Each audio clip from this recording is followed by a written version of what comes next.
Hello and welcome to Lecture 9 as we take a look at 1 Thessalonians chapter 5 verses 1 through 11. Now, brothers and sisters, about times and dates we do not need to write to you, for you know very well that the day of the Lord will come like a thief in the night. While people are saying peace and safety, destruction will come on them suddenly as labor pains on a pregnant woman, and they will not escape. But you, brothers and sisters, are not in darkness, so that this day should surprise you like a thief. You are all children of the light and children of the day. We do not belong to the night or to the darkness. So then, let us not be like others who are asleep, but let us be awake and sober. For those who sleep, sleep at night, and those who get drunk at night. But since we belong to the day, let us be sober, putting on faith and love as a breastplate, and the hope of salvation as a helmet. For God did not appoint us to suffer wrath, but to receive salvation through our Lord Jesus Christ. He died for us so that, whether we are awake or asleep, we may live together with him. Therefore encourage one another and build each other up, just as in fact you are doing. So we're focusing in on the end times. There is always this human curiosity of when the last day of the world will take place. When will Jesus be coming back? Historically, people have tried to set dates. In 1000 AD, as the new millennium was coming in, people gathered together in churches believing that that would be the time when Jesus would be coming back. And of course, how wrong were they? Date setting has never gone well for anybody. This should not surprise us because of what Jesus teaches. Jesus tells us that he is going to come at a time when people do not expect him. And here Paul, Silas, and Timothy refer to that day of Jesus coming as a thief in the night. In Matthew 24, Jesus says about that day or hour, no one knows, not even the angels in heaven, nor the Son, but only the Father. Just as a side note here, how could Jesus, who is God, not know the date of his own return? The answer to this is he certainly had access to that information. According to his divine nature, Jesus is omniscient. He knows all things. But in that particular time and place, as Jesus was teaching his disciples, in a state of humiliation, Jesus did not access that information. But certainly he ultimately did know as the Son of God. In the next chapter, still when Jesus is talking about the end times, he says, "Therefore keep watch, because you do not know the day or the hour." This is interesting. Verse 3 says, while people are saying peace and safety, destruction will come on them. One of the things that I pointed out in the help on the essay for the end times, if that is your topic, is that so often the topic of end times is surrounded by disruptions in nature and things just falling apart. Certainly some of that comes from Daniel 12, as Daniel reminds us that right before Jesus returns, it'll be a time unlike any other. Jesus notes, too, that there's going to be a lot of disruptions in nature. These things will intensify before he returns. But having said that, the counterbalance or the other thing we want to keep in mind is that there's certainly going to be a normalcy within the world. Jesus also says people will be giving in marriage, eating, drinking, going about their own lives and day-to-day lifestyles. And so we need to have both those in mind when we understand what things will look like when Jesus returns.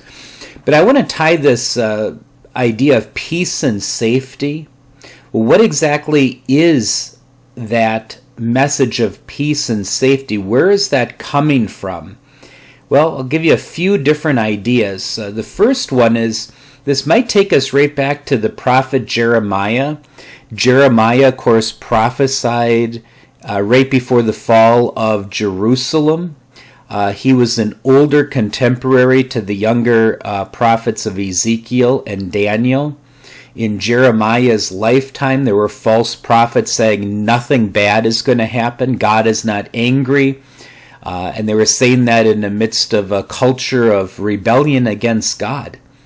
And in Jeremiah 23, we read, "This is what the Lord Almighty says.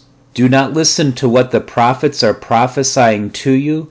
They fill you with false hopes. They speak visions from their own minds, not from the mouth of the Lord. They keep saying to those who despise me, the Lord says, you will have peace. And to all who follow the stubbornness of their hearts, they say, no harm will come to you." And of course, these false prophets were speaking in the name of God, saying that no harm would come to anybody, especially the nation of Jerusalem, the city of Jerusalem, the Judah people. And so that happened, of course, right before they were destroyed by Babylon, these false prophets. So what parallels can we have today? I think one would simply be the world around us, our non-Christian world, which discounts the idea of God and a judgment, increasingly denies the concept of an afterlife, and therefore no possibility for any kind of accountability or hell. But even within the Christian church over the last many years, in different pockets of the Christian church, many have abandoned the idea of God ever as judge or the concept of hell. So I think all of these play into this false message of peace and safety. Going on, verse 8, "But since we belong to the day, let us be sober, putting on faith and love as a breastplate, and the hope of salvation as a helmet." Think about that idea of the hope of salvation as a helmet. The hope. Why do you believe you will be in heaven? What is the hope of salvation? Well, if it rests upon your own works, there's always going to be doubt there. But if Jesus did in fact earn everything and accomplish everything for you to be in heaven, that would be something that once you understand the true gospel and the beauty, it guarantees you that hope of salvation because Jesus accomplished all of it. And now these words hearken you back to probably another letter from Paul, and I'm talking about Ephesians, where in Ephesians 6 he talks about that armor of God, and look at the parallel between Thessalonians and Ephesians 6 about the helmet of salvation. And so that is that mindset of being clear in everything Jesus won and accomplished for you to get you into heaven. That guards your mind. Verse 9, "For God did not appoint us to suffer wrath, but to receive salvation through our Lord Jesus Christ. He died for us so that whether we are awake or asleep, we may live together with him." And how important it is for us to be mindful of that, Jesus is not just away in heaven.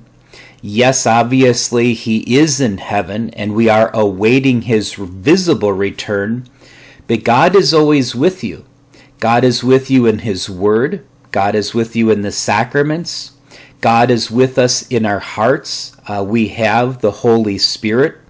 We live in Christ, and Christ lives in us.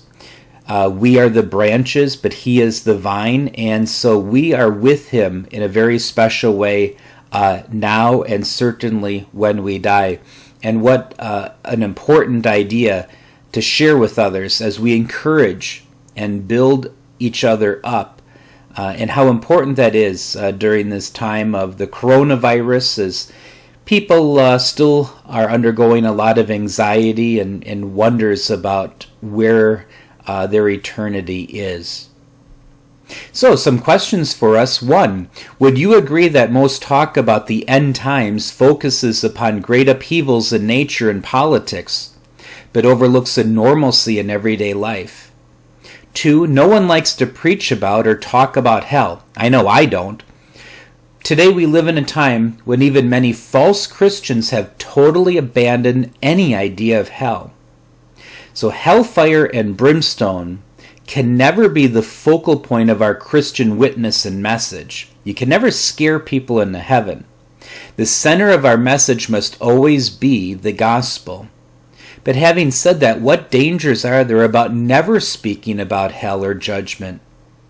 And this last question is really rhetorical. It's not a discussion per se during our class time, but just to get you to think, who in your life needs to hear words of encouragement and the message that God did not appoint us to suffer wrath, but to receive salvation through our Lord Jesus Christ.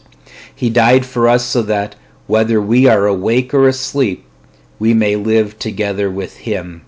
So just words of encouragement as you remember that you are a witness and a speaker of the beautiful gospel to the world around you. So thank you for your time and blessings to you.